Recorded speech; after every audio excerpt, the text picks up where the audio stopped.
Good morning dear students. आज का हमारा जो टॉपिक है उसका नाम क्या है? Process of investment multiplier. जो इस पॉइंट से पहले हमने डिस्कस किया था वो पॉइंट क्या था? Investment multiplier. जैसा कि हमने पढ़ा था K equals to delta Y over delta I. हम उसी मल्टीप्लायर यानी इन्वेस्टमेंट मल्टीप्लायर के प्रोसेस के बारे में आज हम बात करेंगे। लास्ट में हमने एक एग्जांपल बताया था जिसमें मैंने ये कहा था कि अगर हम एमपीसी की वैल्यू 0.5 लेते हैं, क्या लेते हैं? 0.5। फॉर्मूला बताया था मैंने K equals to 1/1 minus MPC, और K इक्वल्स टू ये भी होता है delta Y over delta I. तो K equals to 1/1 minus MPC. अगर मैं एमपीसी जिसको हम D कहते आए हैं इस पूरे चैप्टर में 0.5 अगर इसकी वैल्यू ले रहा हूं तो यहां पर मैंने 0.5 पुट किया। 1 माइनस 0.5 ही मिलेगा, और 1 डिवाइडेड 0.5 वैल्यू क्या बनती है? 2। अब इस चीज को मैं इस वैल्यू में पुट करता हूं इस फॉर्मूले में, तो delta Y equals to K multiply by delta I according to this formula. Delta I की वैल्यू मैं अपने एग्जांपल में लूंगा 100 करोड़, इसलिए मैंने यहां पर 100 लिखा। K की वैल्यू कितनी आई? 2। दिस मल्टीप्लाई बाय दिस यानी 2 मल्टीप्लाई बाय 100 इक्वल्स टू 200। अब 100 करोड़ का अगर इन्वेस्टमेंट हुआ तो ये 200 करोड़ कैसे बना? That is called multiplier mechanism और प्रोसेस ऑफ इन्वेस्टमेंट मल्टीप्लायर। यानी कि जो हमने 100 करोड़ का इन्वेस्टमेंट किया वो 200 करोड़ की इनकम कैसे बनी? क्या डायरेक्ट 100 करोड़ 200 करोड़ हो गया? इम्पॉसिबल, क्योंकि जो 100 करोड़ इन्वेस्टमेंट हुआ वो 200 करोड़ कैसे बन सकता है इकोनॉमी? ये डिपेंड करता है डिफरेंट राउंड्स पर, यानी एक के बाद एक राउंड आगे बढ़ते रहेंगे, एक कंज्यूमर से दूसरे कंज्यूमर तक मनी फ्लो होगा, और तब जाकर के वो इनकम 2 टाइम्स कन्वर्ट होगी। कैसे होगी? क्या है? इसी चीज को हम नाम देते हैं प्रोसेस ऑफ इन्वेस्टमेंट मल्टीप्लायर और मल्टीप्लायर मैकेनिज्म। क्या कहेंगे हम? Multiplier mechanism. अब कैसे होता है थोड़ा सा देखो। सबसे पहले इकोनॉमी में इन्वेस्टमेंट चेंज होता है डेल्टा आई। इन्वेस्टमेंट को हम क्या कहते हैं? Investment expenditure. क्या कहते हैं हम लोग? Investment expenditure. एक का एक्सपेंडिचर दूसरे की इनकम होती है, तो वो जितना भी इन्वेस्टमेंट चेंज होगा वो किसी न किसी की इनकम बन जाएगी। Complete investment converted into income, जैसे कि हम एग्जांपल में भी बताएंगे नंबर्स के साथ। वो जिन जिन लोगों की इनकम बढ़ी वो अपना कंजप्शन बढ़ाएंगे, change in consumption. Again consumption expenditure is the income of others, फिर वो अपने में से कंजप्शन करेंगे, फिर आगे ये प्रोसेस कंटिन्यू चलता रहेगा। जब इन सारे इनकम को हम जोड़ेंगे, जहां जहां भी इनकम आएगी, तब जाकर के ये 200 करोड़ बनेगा। अब इस चीज को हम एक न्यूमेरिकल एग्जांपल्स के साथ समझेंगे। एक एक चीज को ढंग से देखना, मैं क्या समझा रहा हूं। Numerical example. In this example हम क्या ले रहे हैं बेटा? डेल्टा आई यानी चेंज इन इन्वेस्टमेंट है 100 crore. Initially investment increase by 100 crore. In first round 100 crore का इन्वेस्टमेंट हो गया। इन अदर राउंड्स कोई चेंज नहीं लेंगे हम लोग, इसलिए यहां सब जगह मैंने प्लेन छोड़ा है। जैसे ही 100 करोड़ का इन्वेस्टमेंट हुआ, कितना हुआ? 100 करोड़ का इन्वेस्टमेंट, तुरंत वो किसी न किसी की इनकम कन्वर्ट हो जाएगी। बिकॉज इन्वेस्टमेंट एक्सपेंडिचर बोलते हैं, एक्सपेंडिचर ही होता वो, और एक का एक्सपेंडिचर दूसरे की इनकम होती है। तो 100 crore investment expenditure converted into 100 crore income.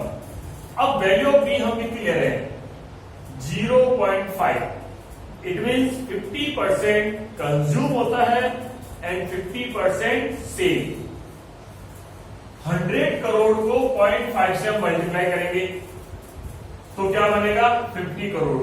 तो ये 100 करोड़ में से 50 करोड़ क्या हो गए कंज्यूम और 50 करोड़ सेव हो गए। जो सेव हुए वो तो इकोनॉमी से बाहर निकल गए, लेकिन जो कंज्यूम हुए वो वापस इकोनॉमी में अंदर वापस। क्यों? क्योंकि एक का कंजप्शन एक्सपेंडिचर दूसरे की इनकम है। जैसे हम किसी दुकान पर गए सामान खरीदने, हमने सामान खरीदा, हमारा वो कंजप्शन एक्सपेंडिचर, बट उस दुकानदार की तो इनकम है या नहीं है। जैसे मैं पढ़ाता हूं, पेरेंट्स का तो खर्चा हो तो फीस देनी पड़ती है, बट टीचर्स और स्कूल की तो वो इनकम है। तो एक का खर्चा दूसरे की इनकम बनती है। अब जिन जिन इन लोगों की इनकम बनी इन सेकेंड राउंड वो भी क्या करेंगे 50% खर्च, 0.5 अपनी वैल्यू फिक्स है, तो 25 करोड़ एक्सपेंडिचर हो गया, 25 करोड़ सेविंग। ये saving out of the flow, but ये 25 करोड़ वापस आ गए इकोनॉमी के अंदर। अगेन वही प्रोसेस, एक्सपेंडिचर एक का, इनकम दूसरे की, फिर इसका 0.5 12.5 कंजप्शन एक्सपेंडिचर एंड 12.5 सेविंग। वो जो 12.5 है अगेन वापस कहां आ गया इकोनॉमी। इस तरह से राउंड चलते रहेंगे जब तक कि एंड नहीं हो जाता है। और जब हम इसकी टोटल करते हैं, या पूरे राउंड टेबल में शो नहीं करते हैं, कुछ राउंड दिखाते हैं, तब ये 200 करोड़ होगी। अब तुम सोचोगे सर इसकी टोटल 200 करोड़ नहीं है, या हमने वैल्यूज नहीं लिखी, फिर हमें कैसे पता चला? यहां से। ये प्रोसेस इसीलिए कंप्लीट किया जाता है कि अगर हम बी की वैल्यू क्या लेंगे तो हमें कितना मिलेगा वो सारा यहां पर आ जाएगा। जितना इन्वेस्टमेंट एक्सपेंडिचर होता है और बी की वैल्यू होती है उसके हिसाब से हम सॉल्व करते हैं, हमें पता चलता है यहां एंड में कितनी टोटल आएगी। That is called process of investment multiplier और मल्टीप्लायर मैकेनिज्म। मैं फिर कह रहा हूं, एक एक चीज को ढंग से देखना, ये मोस्ट इंपोर्टेंट क्वेश्चन बनता है। न्यूमेरिकल एग्जांपल, टेबुलर प्रेजेंटेशन, इस तरह की चीजें इसके अंदर पूछी जाती है, तो तुम्हें एक एक चीज को ढंग से देखना है। नंबर 2, यहां पर हमें न्यूमेरिकल एग्जांपल बता दिया, लेकिन इसी चीज को हमें वापस थ्योरेटिकल एक्सप्रेशंस के साथ भी शो करना पड़ता है, यानी इस टेबल को हमें समझाना पड़ता है। जो मैंने अभी तुम्हें समझाया वही लिखना पड़ता है। क्या लिखना पड़ता है? ढंग से सुनना। इन फर्स्ट राउंड या in round first there is 100 crore investment, it converted into income, so income increases by 100 crore in the economy due to value of NPC 0.5। Second round में क्या होगा 50 करोड़ कंजप्शन एक्सपेंडिचर।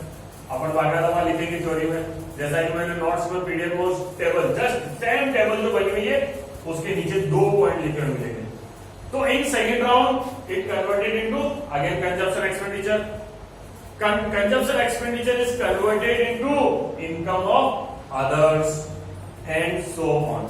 यानी इसी तरह से ये प्रोसेस आगे चलता रहेगा। That's called investment multiplier.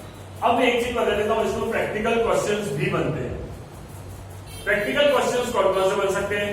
Number 1 NPC, MPS, APC, APS के, जो कि मैंने तुम्हें बताया था फॉर्मूले। और नंबर 2 इन दोनों फॉर्मूलों से रिलेटेड क्वेश्चंस। हर टाइप के क्वेश्चंस मैंने पीडीएफ के अंदर भेज रखे हैं, दे रखे हैं। एक बार उन क्वेश्चंस को ढंग से लिखना, फिर भी अगर समझ में नहीं आता है तो मुझे पूछ सकते हो इंडिविजुअली, कभी भी कॉल करके, व्हाट्सएप पे मैसेज करके, नो डाउट। कभी भी जब तुम्हारी इच्छा हो चीजें पूछ सकते हो। और यहीं पे ये चैप्टर हमारा एंड होता है। इसके बाद जो हमारा चैप्टर है वो है शॉर्ट रन इक्विलिब्रियम, जो इसी से रिलेटेड चैप्टर है, जिसकी पीडीएफ मैंने तुम्हें कल भेज दी थी। तो उस पीडीएफ के नोट्स लिखने हैं। नेक्स्ट वीक में उस पीडीएफ से रिलेटेड सारे वीडियोस तुम्हें सेंड कर दिए जाएंगे। Is that clear?